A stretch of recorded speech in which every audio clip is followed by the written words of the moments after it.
Скажіть мені, будь ласка, власники бізнесів різних, ви не спостерігаєте таку ситуацію, що дійсно людей стало менше, ніж в тому році, ще в 2024, 2023, 2023 і так далі роках людей було більше трохи і жвавіше все було.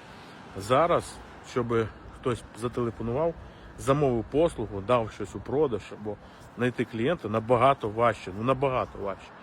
Сьогодні робляться, бачу, безпрецедентні речі, щоб вас замітили, вас побачили. Ми сьогодні теж публікуємося на всіх площадках, все робимо, описи робимо цікаві, задіюємо там іскусний інтелект і так далі, і так далі. Все робиться максимально, щоб клієнт помітив, щоб клієнт купив послугу.